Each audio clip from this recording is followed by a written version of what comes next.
The slap echoed through the pristine kitchen like a gunshot. 10-year-old Leo's head snapped to the side, his cheek blooming crimson as he crashed against the marble countertop. The half-eaten slice of bread fell from his trembling fingers, landing on the spotless tile floor that he'd spent 2 hours scrubbing that morning. "I told you," Marcus Thorne said, his voice honey-smooth despite the violence of his actions. "Foster children eat after the adults have finished. Did I not make that clear?" Leo's stomach, hollow and cramping from 3 days of eating nothing but table scraps, twisted with familiar terror. I'm sorry, sir. I was just so hungry." Hungry? Marcus adjusted his wire-rimmed glasses with one manicured finger, his smile never reaching his cold blue eyes. "Children in Africa are hungry, Leo. You're merely undisciplined." Through the kitchen window, Leo could see Mrs. Patterson from next door pruning her roses, close enough to hear if he screamed. But he knew better. He'd tried that once. Marcus was a pillar of the community, president of the Rotary Club, volunteer coordinator at the church, the man who organized the annual charity drive. Who would believe a damaged foster kid over him? "Basement," Marcus said quietly. "1 week this time. Maybe that will teach you some gratitude." Leo's blood turned to ice. Not the basement. Not again. The darkness down there was alive, crawling with things that skittered across the concrete floor at night. The single bulb had burned out months ago, and Marcus never replaced it. It was cold. So cold. "Please," Leo whispered, hating how small his voice sounded. "Please, I'll be good. I won't eat anything. Marcus grabbed him by the collar of his too small t-shirt and dragged him toward the basement door. Leo's feet scrambled for purchase on the slick floor, but resistance only made it worse. He'd learned that too. The heavy oak door swung open, revealing the yawning darkness below. The smell of mold and old fear rushed up to meet him. "Quiet down there," Marcus said, his voice muffled through the floorboards as the door slammed shut above Leo's head. "Or you stay down there for 2 weeks." The deadbolt clicked. That terrible, final sound. Leo didn't cry. Crying took energy he didn't have anymore. He just curled into a ball on the concrete, staring at the thin sliver of light beneath the door, and prayed for a miracle he knew would never come. He didn't know that his miracle wouldn't arrive with halos and wings. It was already thundering down Highway 47, chrome pipes gleaming in the afternoon sun, 50 strong and ready to tear the world apart. And they weren't bringing a key. The darkness in the basement wasn't empty. It had weight, substance, texture. It pressed against Leo's skin like cold, wet cloth, seeping into his bones until he couldn't remember what warmth felt like. He'd been down here for 2 days now. Or was it 3? Time moved differently in the dark. Sometimes fast, sometimes so slow that each second stretched into an eternity of hunger and fear and the desperate need to use the rusty bucket in the corner that Marcus never emptied often enough. Leo shifted on the concrete floor, his thin body finding no comfortable position. The basement was unfinished, just bare concrete walls, exposed wooden joists overhead, and a dirt floor in the far corner that sometimes moved with things he tried not to think about. In summer, it was a sauna. In winter, like now, it was a tomb. His stomach cramped again, so violently that he had to bite his lip to keep from whimpering. Marcus had pushed a bowl of something down the stairs yesterday, cold oatmeal with the consistency of paste, but Leo had been too sick to eat it. Now it sat in the darkness somewhere, probably covered in the things that crawled. How did I end up here? The question circled his mind like a vulture. Leo remembered his real mother, barely. She'd smelled like cigarettes and cheap perfume, and her eyes had been sad in a way that made his chest hurt. Then one day, when he was 6, she just left. Social services found him 3 days later in their apartment, surviving on dry cereal and tap water, wondering when Mommy was coming home. Foster homes had followed, one after another. Some were okay, some were bad. But Marcus Thorne had seemed like a dream come true. "We specifically request the difficult cases," Marcus had told the social worker, his smile warm and paternal behind those wire-rimmed glasses. "Children who need a little extra patience and structure. I believe every child deserves a chance to succeed." The social worker had practically glowed. Marcus Thorne, the Marcus Thorne, charity organizer, community leader, the man who'd personally funded the new wing at the children's hospital, wanted to foster Leo. For the first week, it had been wonderful. Marcus had been kind, attentive, taking Leo shopping for new clothes, enrolling him in a good school, introducing him to the neighbors as my boy. Leo had started to believe that maybe, finally, he'd found a home. Then the basement visits had started. It had begun small, an hour or two for minor infractions. Talking back, not finishing his vegetables, tracking mud on the carpet. But the rules multiplied like cancer cells, each one more impossible than the last. Don't look Marcus in the eye, that's disrespectful. But don't look away, that's evasive. Eat everything on your plate, food is precious.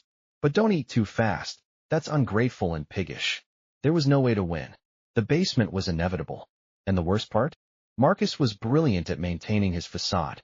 He timed the punishments perfectly, always ensuring Leo's bruises were hidden under long sleeves. He kept Leo home from school when the marks were too visible, claiming illness. He smiled and waved to the neighbors, hosted dinner parties, gave eloquent speeches about the importance of giving troubled children structure and love. Everyone loved Marcus Thorne. No one would ever believe that he kept a child locked in his basement like an animal. A skittering sound in the darkness made Leo flinch. His heart hammered against his ribs as he pulled his knees tighter to his chest. Rats, probably. Or maybe just his imagination, grown monstrous in the dark. Above him, footsteps creaked across the floor. Marcus was moving through the kitchen, probably preparing one of his gourmet meals. The man was an excellent cook, another thing the neighbors praised him for. The smell would drift down through the gaps in the floorboards, torturing Leo with aromas of roasted chicken or beef stroganoff or fresh-baked bread. Leo's stomach clenched again, so hard he tasted bile. Don't think about food. Don't think about anything. He tried to remember what his caseworker looked like. Mrs. Chun? Or had that been the one before? They changed so often, the faces blurring together. And they always believed Marcus. He had a gift for it, the concerned father voice, the carefully constructed narrative of a troubled child who told lies for attention, who needed firm boundaries and consistent discipline.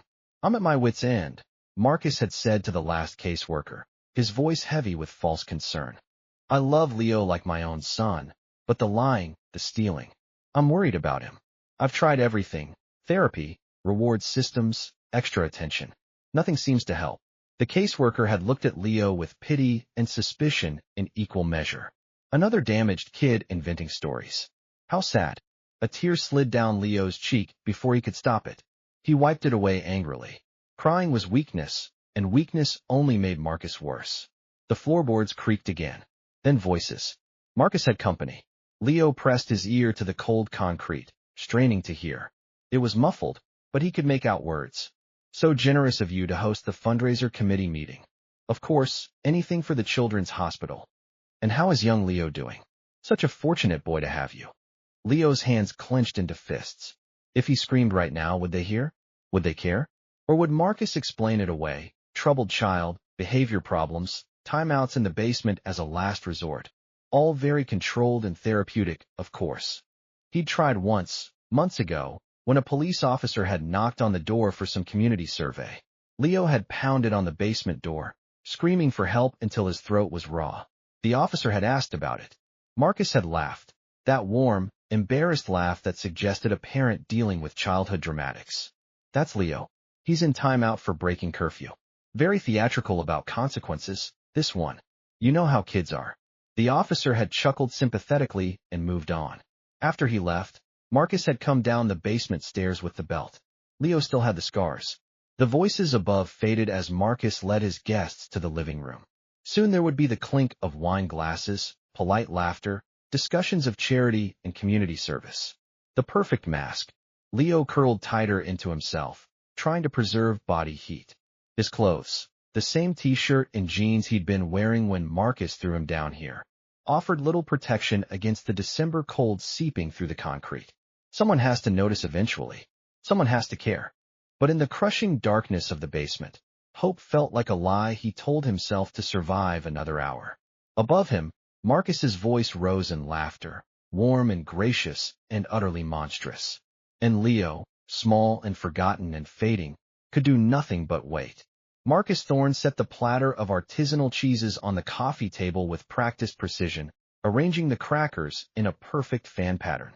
Everything had to be perfect. Everything always had to be perfect. Marcus, This is absolutely lovely, Sandra Patterson gushed, selecting a slice of aged Gouda. You really didn't have to go to such trouble. Nonsense, Marcus replied, adjusting his glasses in that self-deprecating way that people found so charming. It's my pleasure to host the fundraiser committee. Besides, the children's hospital deserves our best efforts. There were 6 of them gathered in his living room, the cream of the neighborhood's do-gooders. Sandra Patterson, with her pearls and her endless gossip. Tom Chun, the retired principal who thought every problem could be solved with a firm handshake. Margaret and Robert Rodriguez, the power couple who ran the community center. And Officer James Walsh, off-duty but still carrying that authoritative air. All of them thought they knew Marcus Thorne. None of them had a clue. Marcus poured wine, smiled at appropriate moments, and felt the familiar thrill of getting away with it all. It was a game, really. How close could he dance to the edge without falling? How much could he hide in plain sight? Where's that foster boy of yours? Tom asked, accepting a glass of Cabernet. Leo, isn't it? Thought he might help pass around the appetizers. Good for building responsibility in troubled youth. Marcus's smile never wavered. Leo's not feeling well, I'm afraid. Nothing serious, just a stomach bug. I've got him resting upstairs. The lie came so easily. It always did. Poor thing, Sanders said. You're such a saint, Marcus, taking in these difficult children. I don't know how you do it. You have no idea. We all do our part, Marcus said modestly. He moved to the window, ostensibly to adjust the curtains, but really to check the street. Everything looked normal. Quiet suburban evening, Christmas lights beginning to twinkle on neighboring houses, families settling in for dinner. Everything perfectly, carefully normal. Beneath his feet, separated by just a few inches of floor and insulation, Leo was probably huddled in the dark, cold and hungry, and utterly powerless. The thought sent a small shiver of pleasure through Marcus's spine. Control. Pure, absolute control. That's what it had always been about. Marcus had been 13 when he'd first felt it. That intoxicating rush of having complete power over something helpless. It had started with animals, as these things often did. A stray cat that trusted him. A neighbor's puppy left unattended. Small things, easily explained away as accidents. But animals weren't enough. They couldn't understand what was happening to them. They couldn't feel the true weight of their powerlessness.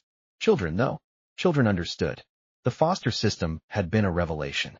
Damaged kids, already labeled as problems, already doubted by the system. No close relatives asking questions.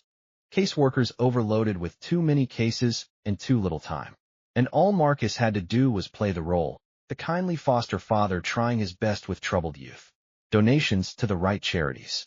A spotless home inspection. Glowing references from community leaders. It was almost too easy. I was thinking, Margaret Rodriguez said, pulling Marcus from his thoughts, that we could have the children from the hospital choir sing at the fundraiser gala. Nothing tugs at heartstrings quite like. A thump from below. Barely audible, but Marcus heard it. His heart rate spiked, though his expression remained pleasantly interested. What was that? Officer Walsh asked, his cop instincts sharp despite the wine. Old house, Marcus said smoothly. Furnace kicks on sometimes. I really should get it serviced. He raised his voice slightly. Speaking of which, the HVAC system has been acting up. If you hear any odd noises, that's why. The explanation satisfied them. Why wouldn't it? Marcus Thorne was a respected member of the community. His house was always immaculate. His reputation was beyond reproach. The conversation flowed back to fundraiser logistics, caterers, venues, sponsorship tiers. Marcus participated with just the right amount of enthusiasm, but part of his mind was always on the basement. Always calculating. How long could he keep Leo down there before the boy's absence from school became problematic? Another week, maybe 2 if he forged a doctor's note. I'll be right back, Marcus said, setting down his wine glass. Need to check on something in the kitchen. He walked casually through the dining room, but once out of sight, his pace quickened. He descended the 3 steps to the kitchen level and moved to the basement door. His hand rested on the heavy oak, feeling the deadbolt solid beneath his palm. Quiet down there, he said, his voice low and cold, nothing like the warm tone he used upstairs. Or you stay down there for 2 weeks. Silence from below. Good. The boy was learning. Marcus returned to his guests, his smile back in place. The meeting continued for another hour, budget discussions, volunteer coordination, all the tedious details of appearing charitable. When they finally prepared to leave, Sandra Patterson touched his arm. "You're doing such important work, Marcus. Both with the fundraiser and with that poor boy. Not everyone has the patience for foster children." "We all have our gifts," Marcus replied. "Mine just happens to be seeing potential in the broken." They left with handshakes and air kisses, disappearing into the suburban twilight. Marcus closed the door and stood in his immaculate foyer, listening to the silence of his perfect house. Then he walked to the basement door. He didn't open it. He just stood there, key in hand, feeling the weight of the power he held. Down there was a child who depended entirely on his mercy, who ate when Marcus decided, who saw light when Marcus permitted it, who existed or didn't exist at Marcus's whim. The community saw a saint. The boy in the basement knew the truth. And Marcus Thorne, pillar of the community, felt nothing but cold satisfaction as he returned the key to his pocket and walked away. Let the boy sit in the dark a while longer. It built character. Or broke it. Either way was fine with him. 22-year-old Jake Skid Morrison had seen some rough stuff in his short time with the Iron Serpents MC. Bar fights that turned bloody, rival clubs marking territory, deals that went sideways in ways that made his stomach turn. But nothing, absolutely nothing, had prepared him for the sound that came through the ventilation grate in Marcus Thorne's basement. It was barely human. A whisper of sound, weak and desperate. Tap, tap, tap. Skid froze, his screwdriver hovering over the electrical panel in the utility room. The house was uncomfortably quiet, just the hum of the refrigerator and the distant tick of a clock. He'd been sent here on what was supposed to be a simple job. Marcus Thorne's air conditioning had crapped out, and Skid's day job as an electrician's apprentice meant he got called for weekend emergencies. He'd almost said no. Sunday was club day, and Bear got pissy when prospects skipped out. But the overtime pay was too good, and besides, Marcus Thorne was supposed to be some kind of community big shot. Easy money, in and out. Except now Skid was hearing things. Tap, tap, tap. It was coming from the ventilation system, faint but rhythmic. Deliberate. Skid set down his tools and moved closer to the grate set low in the wall. The metal was old, painted over so many times that the slots were nearly sealed shut. "Hello," he called softly. "Someone there?" The tapping stopped. Then, after a pause that stretched too long, a voice so small it was almost lost in the ductwork. "Help." Every hair on Skid's neck stood up. He was on his knees in an instant, pressing his ear to the grate. "Hey, kid. You okay? Where are you?" "Basement, dark, please." Skid's heart slammed against his ribs. He looked around the utility room, spotting the door that had to lead to the basement. It was solid oak with a deadbolt, weird for an interior door. Really weird. He was reaching for the bolt when footsteps sounded above him. "How's it coming down there?" Marcus Thorne's voice, smooth as silk. Skid yanked his hand back from the door like it had burned him. "Oh, good. Just tracing the circuit. Should have you fixed up in no time." The footsteps descended the stairs. Marcus appeared, still wearing that cardigan and those wire-rimmed glasses, looking like every soccer dad in every suburb in America. But something in his eyes. "Find a problem?" Marcus asked, but he wasn't looking at the electrical panel. He was looking at Skid's position, kneeling by the grate, too close to the basement door. "Blown fuse," Skid lied, standing up. He'd learned to lie pretty well in his time with the MC. "In the main panel. Easy fix." Marcus's smile didn't reach his eyes. "Excellent. I do appreciate you coming out on a Sunday. I know it's inconvenient." "No problem. Just let me grab." Another sound from the grate. Softer this time, but unmistakable. A whimper. Marcus's expression didn't change, but something shifted in the air. The temperature seemed to drop 10 degrees. "Old house," Marcus said, his voice still pleasant. "Pipes make all sorts of noises, especially in winter." That wasn't a pipe. Skid knew it. Marcus knew he knew it. The air between them crackled with unspoken accusation. "Right," Skid said slowly. "Pipes. The basement floods sometimes," Marcus continued, moving subtly between Skid and the door. "I keep it locked for safety. Wouldn't want anyone falling down those stairs in the dark. Very dangerous." It was a warning. Clear as day. Skid felt his anger rising, that quick temper that had gotten him in trouble more times than he could count. But he forced it down, forced his hands to stay loose at his sides. He was alone in this house with a man who was clearly hiding something. Getting aggressive now would be stupid. I'll just finish up with that fuse, Skid said. Yes, please do. Marcus stood there, watching, while Skid went through the motions of checking circuits he'd already verified. The whole time, Skid's mind was racing. That voice had been a kid's voice. Young, scared, trapped. And Marcus Thorne, pillar of the community, charity organizer, foster parent, was keeping a child locked in his basement. Skid finished the job in record time, his hands shaking slightly as he packed his tools. Marcus walked him to the door, all smiles and gratitude, pressing a generous tip into Skid's hand that felt like blood money. Thank you again, Marcus said. And if you hear any rumors about strange noises from my house, please remember, old houses are temperamental. People often misunderstand. It was a threat dressed up as friendly advice. Skid forced a smile. Sure thing, Mr. Thorne. Have a good evening. He walked to his van, an old Ford that barely ran, nothing like the beautiful machines back at the clubhouse, and sat in the driver's seat for a full minute, hands gripping the steering wheel so tight his knuckles went white. That kid was in trouble. Real trouble. And calling the cops. Skid thought about Officer Walsh, who'd been at the fundraiser meeting Marcus had mentioned. Thought about how guys like Marcus always knew guys like Walsh. How the system always protected people with money and reputation. But Skid knew people the system didn't protect. People who didn't give a damn about reputation. People who had their own kind of justice. He started the van and pointed it toward the clubhouse, his mind already planning how to explain this to Bear. The old man didn't like complications, didn't like anything that could bring heat down on the club. But Bear had a code. They all did. And that code was real simple. Nobody fucks with kids. The Iron Serpent's MC might be a lot of things, rough, dangerous, outside the law in more ways than one, but they weren't monsters. Not like Marcus Thorne. Skid pressed harder on the gas, the van rattling as it picked up speed. Behind him, that perfect suburban house got smaller in the rearview mirror, hiding its terrible secret behind manicured lawns and Christmas lights. But not for much longer. Not if Skid had anything to say about it.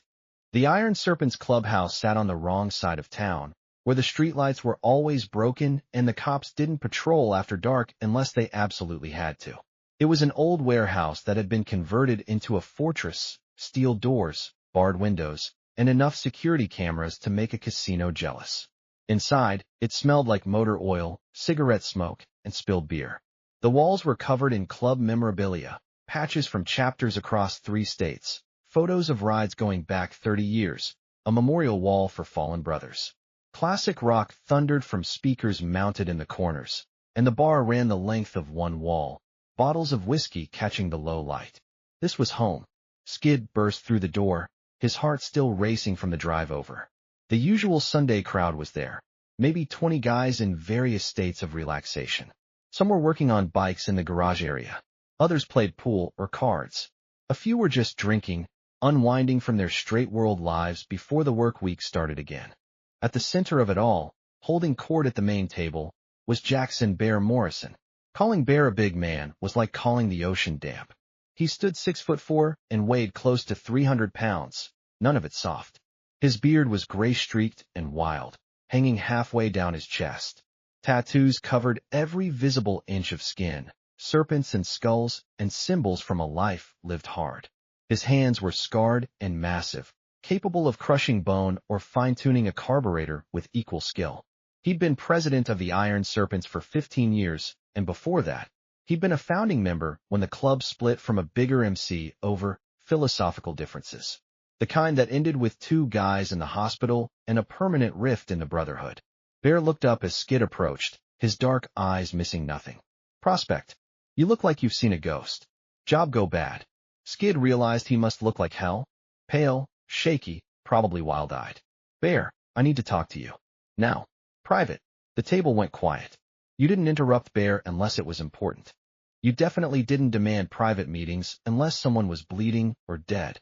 Bear studied him for a long moment, then jerked his head toward the back office. Walk with me. They moved through the clubhouse to a small room that served as Bear's domain.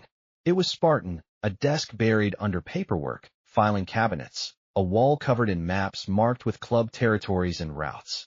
Bear shut the door and crossed his massive arms. Talk. The words tumbled out of Skid in a rush. The service call to Marcus Thorne's house. The voice in the vent. The kid in the basement. Marcus's barely concealed threats. The whole sick, twisted situation. Bear listened without interrupting, his expression unreadable. When Skid finished, the silence stretched for so long that Skid started to wonder if he'd made a mistake bringing this to the club. Then Bear spoke, his voice low and controlled. You're sure? Absolutely sure. I heard a kid, Bear, begging for help. And that Marcus guy basically threatened me to keep my mouth shut. Could have been a TV. Could have been.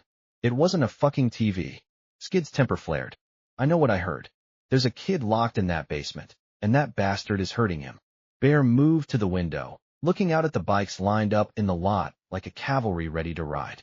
His jaw worked beneath his beard, a muscle twitching with suppressed rage. This Marcus Thorne, Bear said. He's that charity guy? Big shot with the community center. Yeah, everyone loves him. Cops probably love him too. Which means calling the law is a waste of time. Exactly. Bear turned back to Skid, and the look in his eyes made Skid take an involuntary step back. It was pure, cold fury, the kind that made men nervous and smart ones scared. Let me tell you something about this club, Bear said. We've done things that would make civilians shit themselves. We've bent laws, broken laws, made our own laws when the situation called for it. We're not angels. Never claimed to be. I know. But, Bear's voice dropped even lower. We have rules. Lines we don't cross. And the biggest, hardest, most absolute line is this. Nobody, and I mean nobody, fucks with kids. Not in our territory. Not on our watch. Not ever. Skid felt something loosen in his chest. So we're gonna do something? We're gonna do more than something. Bear moved to the door, yanking it open. Church. Now. Full patch members only. The call to church was sacred in MC culture. It meant business, serious business, the kind that required a vote and full club consensus. Within minutes, the patched members were filing into the meeting room, a dozen hard men with decades of road and trouble etched into their faces. They sat around a scarred wooden table, cuts, the sacred leather vests that marked them as iron serpents, creaking as they settled in. Skid, as a prospect, wasn't allowed in church, but he could hear raised voices through the door. Debate. Argument. Bear's voice rising above it all, brooking no dissent. 20 minutes later, the door opened. Bear emerged, followed by the others. Their faces were grim, set with purpose. Prospect, Bear called. You're coming with us. You started this, you're gonna see it through. Where are we going? Bear smiled, and it wasn't a nice smile. To have a conversation with Marcus Thorne. About property rights and child welfare, and what happens when you mistake our patience for weakness. Should I call the cops? Get them there as backup.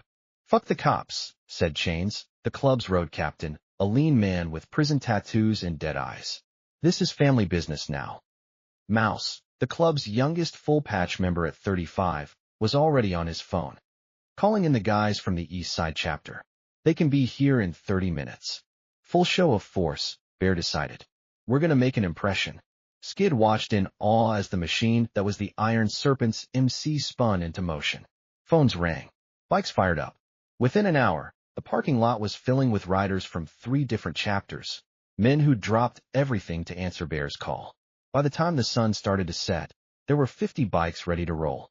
50 Harley-Davidsons, mostly vintage, some newer, all meticulously maintained and loud as hell.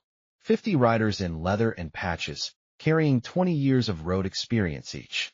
50 men who decided that Marcus Thorne had messed with the wrong kid in the wrong town. Bear straddled his bike, a murdered-out softail that was older than Skid and still purred like a predator. He looked back at his assembled brothers, his family, and raised his voice to carry over the rumble of engines. No weapons, he ordered. No illegal shit. We're not giving the law an excuse to shut us down. But we're also not leaving until that kid is safe and that piece of shit understands that this is our town. Our rules. Our justice. Questions. Silence. Just the growl of engines and the weight of shared purpose. Then let's ride. The thunder that rose when 50 bikes started moving was biblical. It rattled windows 3 blocks away and set off car alarms up and down the street. People came out onto their porches to watch the spectacle. A river of chrome and leather flowing through the December twilight. At the front, Bear rode with his back straight and his eyes ahead, every inch the leader who'd earned his position through blood and loyalty. And behind him, Skid felt something he'd never experienced before. He felt part of something bigger than himself. Part of a brotherhood that, for all its flaws and fury, gave a damn about protecting the helpless. They were heading to Marcus Thorne's perfect suburban neighborhood. And they weren't coming to talk. They were coming to tear down walls. Highway 47 cut through the heart of the county, a ribbon of asphalt that connected the industrial wasteland where the iron serpents made their home to the manicured suburbs where people like Marcus Thorne pretended the world was clean. The bikes moved in formation, 2 by 2, with Bear and Chains at the front and the prospects bringing up the rear. The sound was overwhelming, a mechanical thunder that turned heads and stopped traffic. Cars pulled to the shoulder, drivers gaping. A few brave souls pulled out phones to film, capturing the spectacle of 50 bikers moving with military precision. Skid rode near the middle of the pack, his own bike, a beat-up Sportster he'd rebuilt from scrap, struggling to keep pace with the big touring bikes around him. His heart hammered in rhythm with the engine, a cocktail of adrenaline and fear and righteous anger flooding his system. They passed strip malls and gas stations, industrial parks, and empty lots. With each mile, the scenery changed. Graffiti gave way to fresh paint. Barred windows became bay windows. Chain-link fences became white picket. The suburbs, where people locked their doors when they saw someone who looked different. Where homeowners associations banned bikes parked in driveways because they lowered property values. Where guys like Marcus Thorne could hide in plain sight because nobody wanted to believe that monsters lived in houses with 2-car garages and professionally landscaped yards. But the iron serpents were bringing reality crashing through that comfortable illusion. At a red light, a soccer mom in a minivan stared at them with wide eyes, one hand instinctively moving to lock her doors. In the back seat, her kids pressed their faces to the windows, pointing at the bikes with a mixture of fear and excitement. Bear caught the woman's eye and tipped his head in a polite nod. She looked away quickly. The light turned green, and they rolled forward. As they entered Marcus's neighborhood, all perfectly maintained colonials and craftsmen, the contrast became almost absurd. Christmas decorations twinkled on every porch. Luxury SUVs sat in driveways. A few early joggers stopped mid-stride to stare. This was enemy territory in its way, not in the violent sense, but in the cultural one. These people didn't understand the club, didn't want to. To them, the iron serpents were a menace, a blight, proof that society was falling apart. But they had no idea what real menace looked like. Real menace wore wire-rimmed glasses and hosted fundraisers and locked children in basements. 2 blocks, Skid called out, though his voice was lost in the roar. He'd given Bear the address, and Bear had programmed it into his phone, but Skid could feel the location approaching like a magnetic pull. They turned onto Marcus's street, a quiet cul-de-sac lined with oak trees and tasteful holiday displays, and the bikes spread out, filling the roadway completely. Engines rumbled at idle, a sustained growl that made windows vibrate. Curtains twitched. Faces appeared in windows. Someone's Christmas lights flickered as if reacting to the vibration. Bear raised his fist, the signal to stop. 50 bikes went silent as one, the sudden quiet almost as shocking as the noise had been. In that silence, Skid could hear his own heartbeat, could hear the wind rustling through bare oak branches, could hear, somewhere in the distance, the first siren. Of course someone had called the cops. Probably everyone had called the cops. But that was a problem for later. Right now, there was only one target. Marcus Thorne's house sat at the end of the cul-de-sac, distinguishable by its perfect lawn and elaborate light display. The windows were dark except for a single lamp in the living room. Bear dismounted, his boots hitting the pavement with a solid thunk. One by one, the others followed suit, standing beside their bikes in a show of solidarity and strength. 50 men, 50 bikes, all there for one purpose: to tear down the walls that protected monsters, to find the truth in the basement, to make sure that, one way or another, Marcus Thorne answered for what he'd done. Bear started walking toward the house, his massive frame casting a long shadow in the streetlights. The others fell in behind him, not rushing, not aggressive, but absolutely unstoppable. This was happening, and no locked door, no reputation, no community standing, no carefully constructed facade was going to stop them. Marcus Thorne was enjoying a glass of port and a documentary about World War II when the thunder started. At first, he thought it was actual thunder, a winter storm rolling in. But thunder didn't maintain that steady, mechanical rumble. Thunder didn't make his entire house vibrate like it was sitting on top of a fault line. He moved to the window and looked out. His blood turned to ice. Motorcycles. Dozens of them. Filling his street, his cul-de-sac, his perfect suburban sanctuary. And bikers, rough, tattooed, dangerous-looking men, dismounting and standing beside their machines like an army preparing for battle. No, Marcus whispered. No, no, no. He recognized the electrician from earlier, that punk kid who'd been too curious about the basement. The one Marcus had warned off. The one who'd clearly ignored the warning. Panic clawed at Marcus's chest. He grabbed his phone, dialing 911 with shaking fingers. 911, what's your emergency? This is Marcus Thorne at 742, Oakwood Lane. There's a gang outside my house. Dozens of them. Bikers. I need police immediately. Sir, we've already received multiple calls from your neighborhood. Units are en route. Stay inside and lock your doors. How long until they get here? 5 to 10 minutes, sir. Please remain calm. 5 to 10 minutes. An eternity. Marcus locked the front door, then the back, then checked all the windows. His mind raced. They couldn't get in. This was private property. He had rights. He was a respected member of the community. This was harassment, intimidation, possibly illegal assembly. But even as he thought it, he knew it was all bullshit. They were here because of the boy, and they weren't going to be stopped by locks or laws or his reputation. A heavy knock on the door made him jump. Not aggressive, almost polite. But the weight behind it was unmistakable. Mr. Thorne. A voice like gravel and whiskey. We need to have a conversation. Marcus pressed his back against the wall, breathing hard. Maybe if he didn't answer, they'd go away. Maybe. I can wait all night, the voice called. But I don't think your neighbors can. Every minute I stand here, property values drop. You understand me. It was true. Marcus could see the Pattersons across the street, filming on their phones. The Chins next door had their lights on, faces pressed to windows. The whole neighborhood was watching his perfect facade crack. I'm calling the police. Marcus shouted back. They're already coming. The voice sounded almost amused. But we'll be long gone before they arrive. Question is, what state will your house be in when they get here? A threat. A clear, direct threat. Marcus's hands trembled as he approached the door. Through the peephole, he could see a mountain of a man. 6'4" at least, bearded, tattooed, terrifying. Behind him, the street was full of bikers, all watching with the patience of predators who knew their prey couldn't escape. What do you want? Marcus called through the door. Open up and we'll discuss it like civilized men. I'm not opening my door to a mob. A pause. Then, fair enough. Let's do it this way. You got a foster kid named Leo. Marcus's heart stopped. He's staying with relatives. Out of state. What business is it of yours? Bullshit. The word was flat, absolute. My boy Skid here did some work at your place earlier. Heard some interesting sounds coming from your basement. Sounds like a kid in trouble. Your boy is mistaken. Old houses make noise. I explained this to him. Then you won't mind if we check. Just to clear things up. This is private property.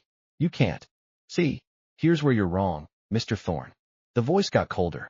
When it comes to kids in danger, property rights go right out the fucking window. So you got two choices. You open this door, let us verify that kid is safe, and we ride away.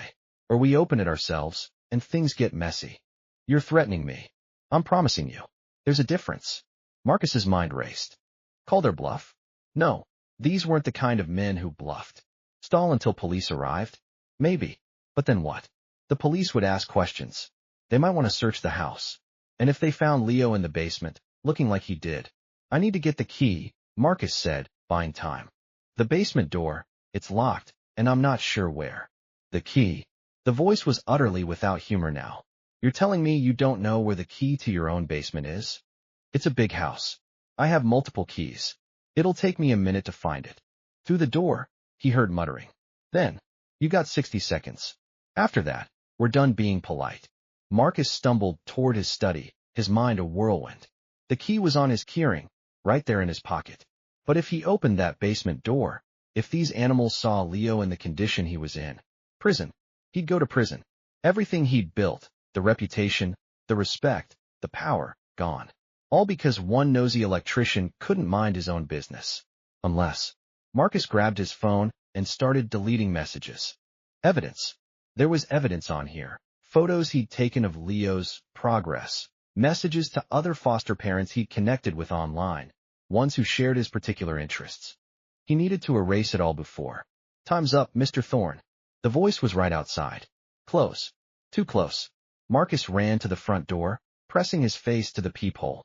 The giant was still there, but now he was holding something. An axe. A fire axe, the kind you'd find in an emergency station. Last chance, the man said. Open the door, or we open it for you. You can't. This is illegal. Breaking and entering. I have rights. The giant looked back at his assembled brothers. Then he looked directly at the peephole, and his eyes were the coldest thing Marcus had ever seen. Mr. Thorne, he said quietly, we're not the police. We don't give a shit about your rights. We care about that kid in your basement. So here's how this is gonna go. You can open this door like a man, or we can open it like men who've run out of patience. Your choice. Make it. Marcus stood frozen, his whole world collapsing around him.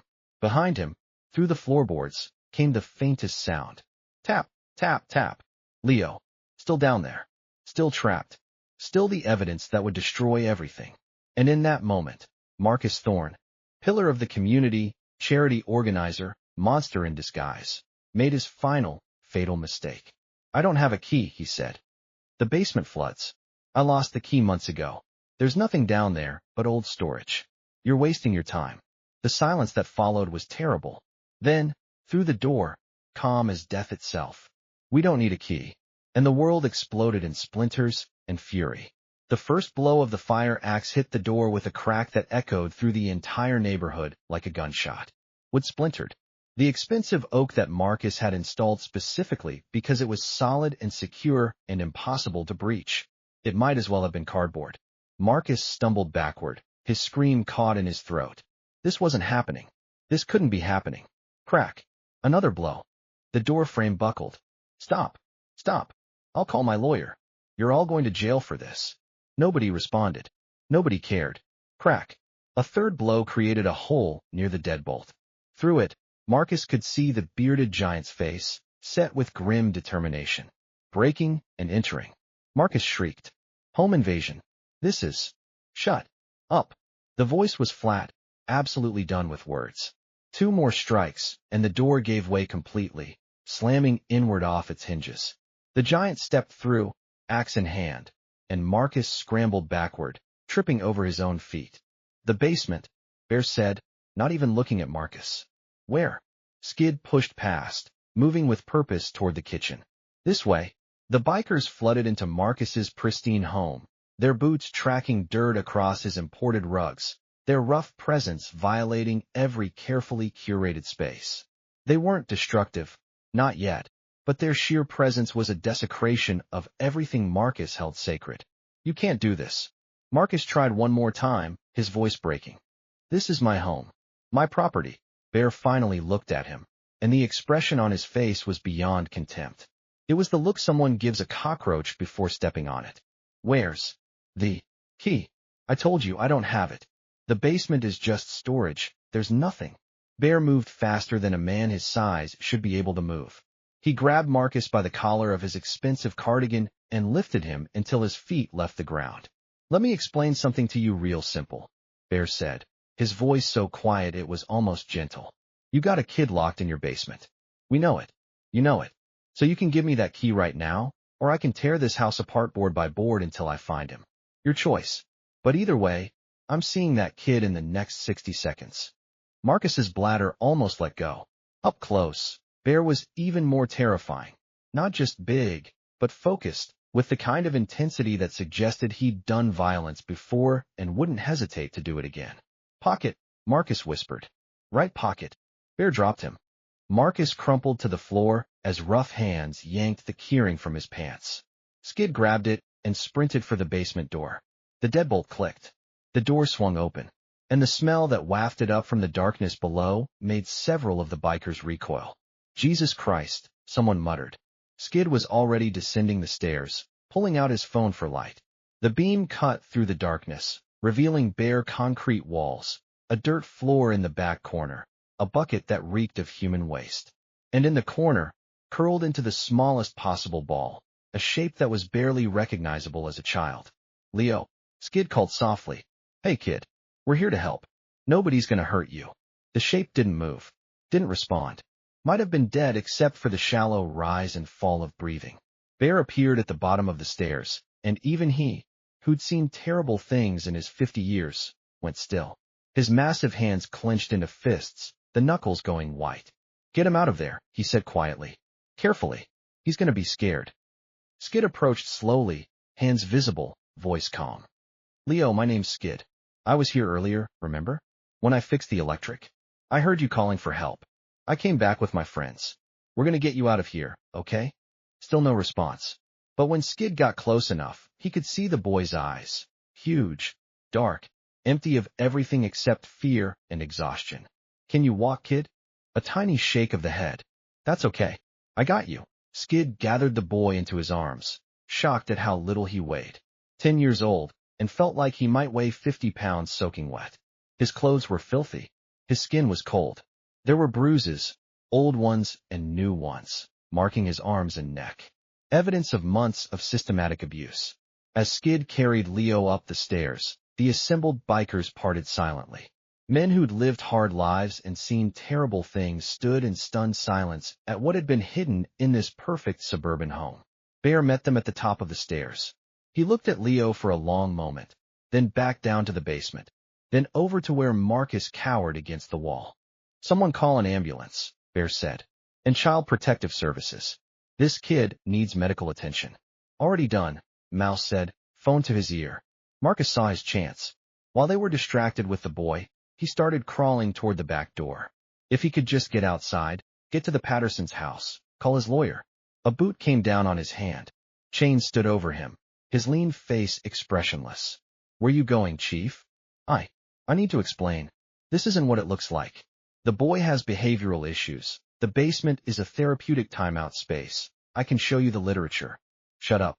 Chains pressed down harder, and Marcus whimpered. Just shut the fuck up. Sirens in the distance now. Multiple vehicles. Bear carried Leo to the couch, clearing off magazines and throw pillows with one sweep of his arm. He set the boy down gently, then did something that surprised everyone in the room.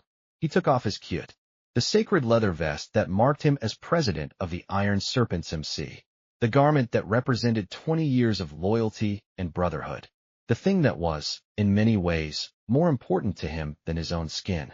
He wrapped it around Leo's thin shoulders. The boy looked up at him with those empty eyes, and for the first time, something flickered there. Confusion, maybe, or the tiniest spark of hope. Nobody's gonna hurt you ever again, Bear said quietly. I promise you that. My name's Bear. What's yours? Leo. The voice was barely a whisper. Leo. That's a good name. Strong name. Bear's rough hand, gentle despite its scars, brushed hair out of the boy's face. You hungry? A tiny nod. Mouse. Get some food from that kitchen. Something soft. Kid probably can't handle anything heavy. While Mouse rummaged through Marcus's well-stocked kitchen, the sirens got closer. Bear stood and turned to face Marcus, who was still pinned under Chains's boot. You got anything to say for yourself? Marcus's mind raced. Damage control. He was good at this. He could salvage this. I want my lawyer. I'm not saying anything without legal representation. This is entrapment. That boy is a pathological liar who. He didn't see the punch coming. Bear's fist connected with Marcus's jaw with a sound like a bat hitting a watermelon. Marcus's head snapped back, his glasses flying across the room. Blood filled his mouth. A tooth came loose. Entrapment, Bear said conversationally, shaking out his hand, is when cops trick you into committing a crime. We're not cops. So what we did is called breaking and entering. And what I just did is called assault. And you know what? I don't give a shit. He leaned down, getting in Marcus's face. You're going to jail, you piece of shit. And when you get there, we got friends inside. Friends who don't like child abusers. Friends who will make sure you understand exactly what it feels like to be helpless and scared. Marcus tried to speak, but his jaw wouldn't work right. He tasted copper and terror. And if by some miracle you get out, Bear continued, if you make bail or get a fancy lawyer who gets you off on a technicality, you better run. You better get so far away from this town that you forget it exists. Because if I ever see you again, if I even hear that you're within 100 miles of here, What happened tonight will look like a friendly warning. Red and blue lights flashed through the windows. Car doors slamming. Authoritative voices. Bear straightened up and turned to his club. Pack it up, boys. We're done here. What about the cops? Skid asked. They're gonna want statements, arrests. Let him come. We got 50 witnesses who'll say we heard a child screaming for help and performed a rescue. This piece of shit can try to press charges for property damage. See how that works out for him. The bikers filed out calmly, orderly, nothing like the violent mob Marcus had feared. They were almost polite as they passed the arriving police cars, nodding to officers they recognized, raising hands in acknowledgement. Only Bear stayed behind, kneeling beside Leo one more time. You're safe now, he said. Those people coming in, the cops, the medics, they're gonna take care of you. And if they don't, if anything happens that makes you scared again, you ask them to call Bear. You understand? Anyone gives you trouble, you tell him the iron serpents are watching out for you now. Leo looked up at him, still wrapped in the kit that smelled of leather and motor oil and something that felt like safety. You're like a guardian angel, the boy whispered. Bear laughed, a sound like rolling thunder that wasn't quite as harsh as his appearance suggested. Kid, I'm about as far from an angel as you can get. But I'm your guardian. That's a promise. He stood as the first officers entered. Officer Walsh, ironically enough, the same cop who'd been at Marcus's fundraiser meeting. Walsh took in the scene. The destroyed door, Marcus bleeding on the floor, the bikers filing out, and the boy wrapped in gang colors on the couch. His hand went to his weapon instinctively. Easy, Bear said. We're leaving. Kid's safe. That's all that matters. Bear, Walsh said warily. What the hell happened here? Citizens rescue. Boy was locked in the basement. Check it yourself if you don't believe me. Bear headed for the door, then paused. Oh, and Walsh, you might want to get your friends in the department to take a real close look at Mr. Thorne here. Pretty sure this kid ain't his first victim. He walked out into the December night, where his brothers waited by their bikes. The neighborhood was fully awake now. Every house lit up, people on lawns despite the cold. Phone cameras everywhere. Let them watch. Let them record. Let them see that the monsters didn't always wear leather and ride Harleys. Sometimes they wore cardigans and hosted fundraisers and locked children in basements. And sometimes, just sometimes, justice didn't come from courts and laws and proper procedures. Sometimes it came with the roar of engines and the fury of men who'd had enough. Bear mounted his bike. Around him, 50 others did the same. Let's go home, he said. And with a thunder that shook the foundations of Marcus Thorne's perfect world, they rode away into the night, leaving behind a monster in handcuffs and a boy who'd just learned that miracles sometimes came in the form of rough men with kind hearts. The ambulance took Leo to County General, sirens wailing through the suburban night. In the ER, doctors and nurses worked with efficient urgency, their faces growing grimmer with each discovery. Severe malnutrition, dehydration, bruises in various stages of healing, scars from what appeared to be belt buckles, signs of long-term psychological trauma. One doctor, a woman named Sarah Chun who'd been doing this for 20 years, had to step out of the exam room and take several deep breaths before she could continue. She'd seen child abuse cases before, too many of them. But there was something about this boy, the way he flinched at every touch, the emptiness in his eyes, the mechanical way he answered questions, that hit her harder than most. How long was he in that basement? She asked the social worker who'd been called in. The social worker, a young man named David who looked shell-shocked, checked his notes. The bikers said they don't know for sure. Could be days. Could be weeks. The foster parent isn't talking. Lawyered up immediately. Foster parent, Sarah said bitterly. That monster was getting paid to care for this child. The police are looking into his history now. Turns out he's fostered 6 kids in the past 8 years. They're trying to track them all down. Sarah felt sick. 6 kids. How many had suffered like Leo? How many had been too scared or too broken to speak up? She returned to the exam room, where Leo sat on the paper-covered table, still wrapped in that leather vest that was comically large on his small frame. He hadn't let anyone remove it, clutching it like a security blanket. Leo, Sarah said gently, sitting down so she was at eye level with him. I need to ask you some questions. Is that okay? A tiny nod. How long were you in the basement this time? Don't know. Dark. Did Mr. Thorne hurt you? The boy's eyes went distant. Sometimes. When I was bad. You weren't bad, sweetheart. None of this was your fault. He said, if I told anyone, no one would believe me. He said he's important. Everyone loves him. Well, he was wrong. Sarah took the boy's hand, careful of the bruises. People believe you, Leo. And that man is going to jail for a very long time. The man with the beard, Leo said suddenly. Bear. He promised nobody would hurt me again. Is he coming back? Sarah didn't know how to answer that. The biker who'd wrapped his vest around this traumatized child, who'd demolished a door to save him, was hardly the kind of person Child Protective Services would normally encourage a vulnerable child to attach to.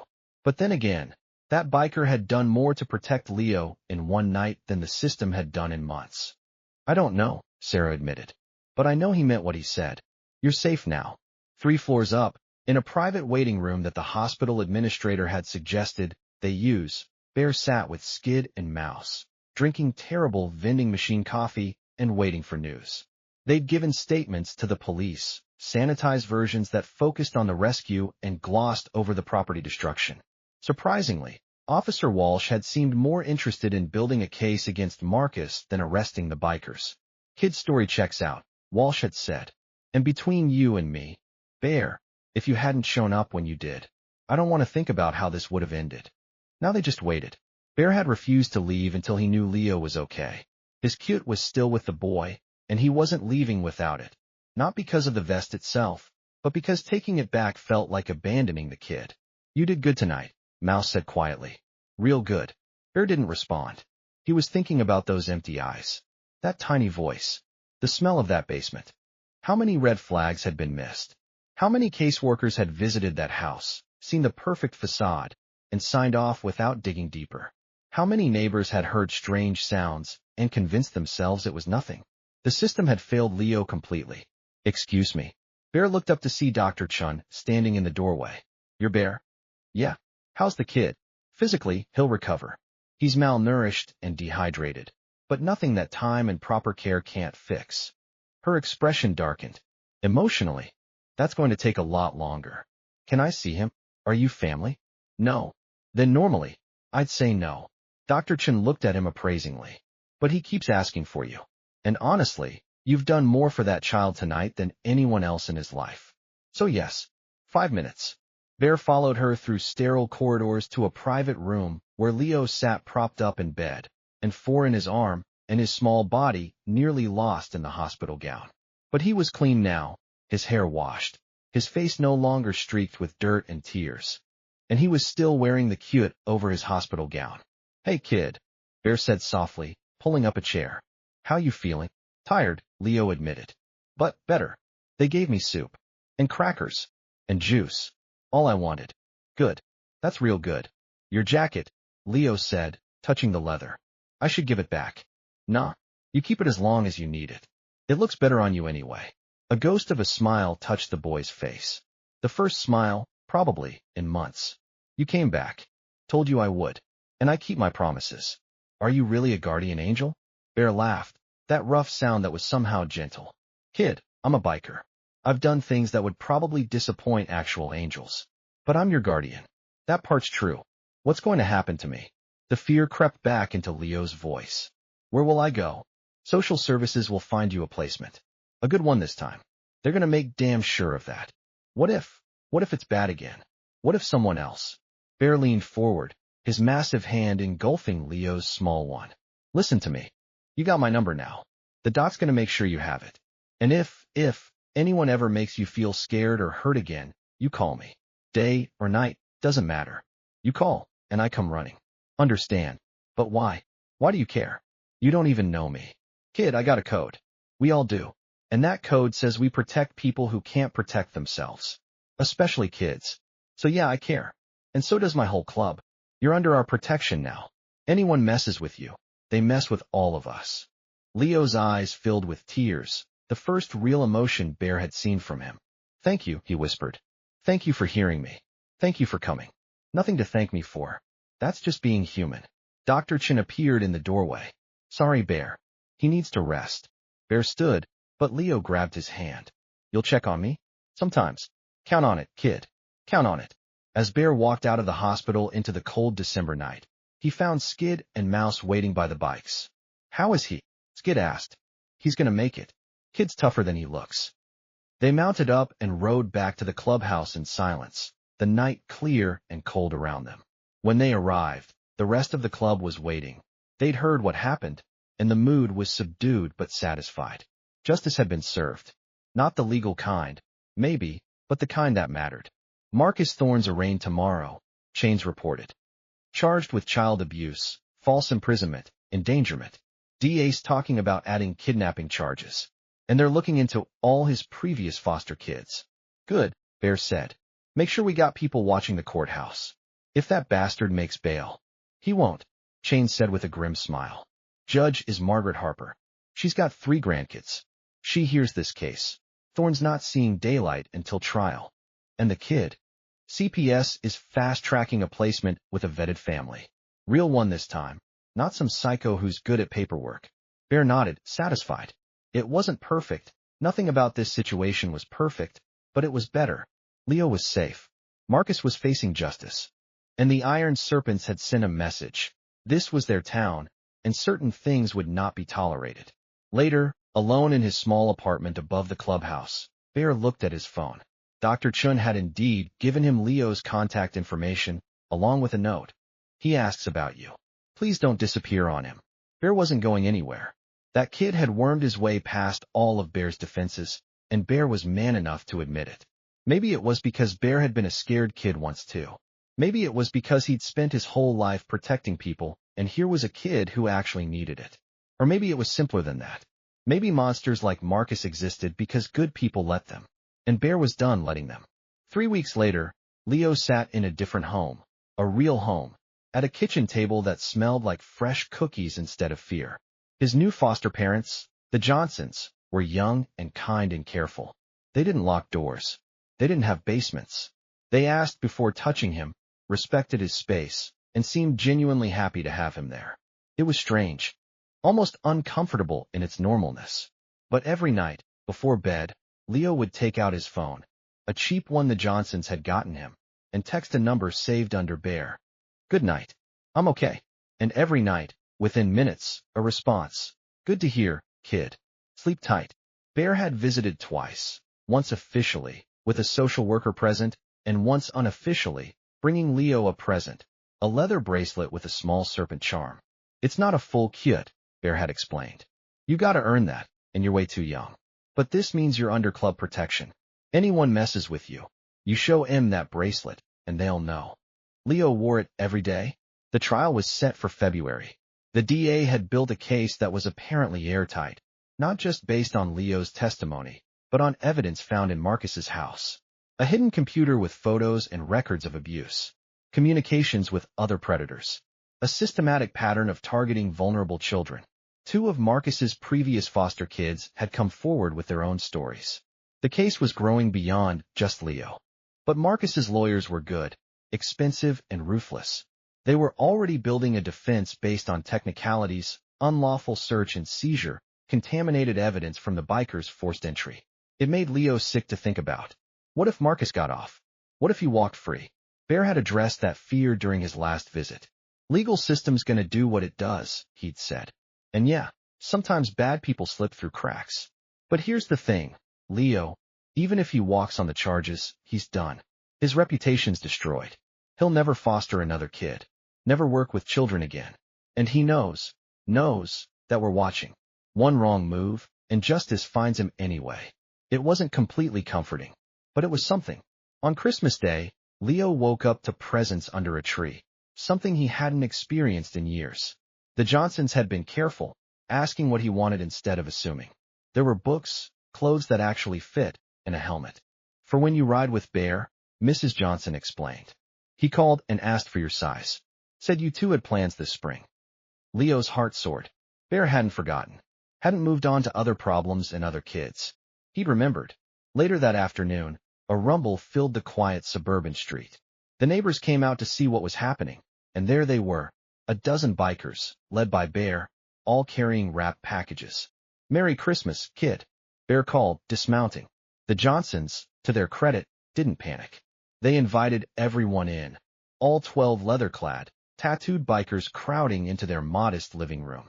Bear had brought more gifts, a savings bond, for college, when you're ready. A heavy winter coat with the Iron Serpent's logo on the back, to keep you warm. And a card signed by every member of the club. Welcome to the family, it read. You're one of us now. Leo, overwhelmed, started crying. Not from fear or pain, but from something he'd almost forgotten existed. Happiness. Bear knelt down, wrapping the kid in a hug that was probably too rough, but felt exactly right. You're doing good, Leo. Real good. Proud of you. I couldn't have done it without you, Leo said, voice muffled against Bear's shoulder. Sure you could have. You're stronger than you know. We just gave you a little push. The afternoon dissolved into unexpected normalcy. Bikers and foster parents, and a traumatized kid sharing cookies and coffee and stories. Skid taught Leo some basic motorcycle terminology. Mouse showed him photos from club rides. Chains, surprisingly gentle, asked about school and whether Leo needed any help with bullies. It was, in its own strange way, perfect. As the sun set and the bikers prepared to leave, Bear pulled Leo aside one more time. You know Marcus's trial is coming up. I know. I have to testify. You don't have to. DA can build a case without you if you're not ready. I want to, Leo said, and he was surprised to find he meant it. I want him to see me. I want him to know he didn't break me. Bear's smile was fierce and proud. That's my boy. You want us there? In the courtroom? Can you do that? Kid, we broke down a door for you. Sitting in a courtroom's nothing. On the day of the trial, Leo walked into the courthouse flanked by the Johnsons, and behind them, a wall of leather and loyalty. 20 Iron Serpents had shown up, filling the gallery, sending a clear message. This kid is protected. Marcus was already there, thinner and paler from his time in county jail.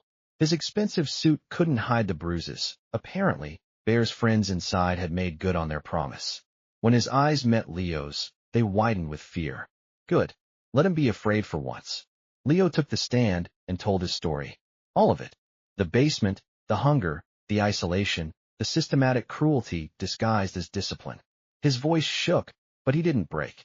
And when Marcus's lawyer tried to paint him as a troubled child prone to lying, Leo said something that stopped the courtroom cold. I know what I am. I'm a foster kid. I'm damaged. I've got problems. He looked directly at Marcus. But I'm not a liar. And he's not a victim. He's a monster who hid behind charity and community service. And if you let him go, he'll do this to someone else. Someone who might not have anyone to save them. The jury deliberated for 3 hours. Guilty on all counts. Marcus Thorne was sentenced to 25 years. Outside the courthouse, news cameras swarmed. Leo, overwhelmed, found himself surrounded by the club, a protective barrier between him and the chaos. You did good, kid, Bear said. Real good. What happens now? Now you live your life. You go to school, make friends, be a kid. And when you're old enough, if you still want to, maybe you prospect for the club. But that's years away. For now, you just focus on being Leo. And you'll be there? You won't forget about me. Bear looked down at this kid who'd been through hell and come out fighting. Kid, you're family now. Family doesn't forget. Leo Morrison, he'd taken the Johnsons' name when they officially adopted him at age 12, stood in the Iron Serpent's garage, wrench in hand, making final adjustments to his bike. It wasn't a club bike yet. He was still a prospect, had been for 6 months, working his way through the requirements and proving himself worthy of the patch. But it was his, a restored Harley that Bear had helped him rebuild from scrap. You ready for this? Bear asked, older now, grayer, but still massive and imposing. Leo, 18 and finally filling out thanks to years of proper nutrition and safety, grinned. Born ready. Ride's gonna be tough. 100 miles through the mountains. You fall behind, you're walking. I won't fall behind. Bear studied him. This kid who'd been a broken, terrified child and had grown into a strong young man. Leo had graduated high school with honors, had a full scholarship to community college, had a job, friends, a life. But he'd never forgotten where he came from, or who had saved him. Your real test isn't the ride, Bear said. It's what comes after.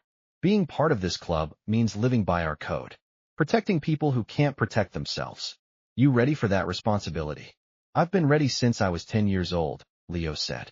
Since the night you tore down a door for me. That's what I want to do, be someone's bear. Be the guy who shows up when everyone else looks away. Bear's eyes misted, just for a second, before he covered it with a gruff cough. All right then, let's ride. They mounted up, Leo on his bike, Bear on his, and 20 other club members filling in behind them. The engines roared to life, that familiar thunder that had once heralded Leo's salvation. As they rolled out onto the highway, Leo felt it. Belonging. Purpose. Family. He'd started life as a broken kid in a basement, convinced miracles didn't exist. Now he knew better. Miracles did exist. They just sometimes arrived with chrome pipes, leather cuts, and the absolute refusal to leave the helpless behind. And Leo Morrison, protected by the Iron Serpent's MC, would spend the rest of his life paying that forward. One rescued kid at a time.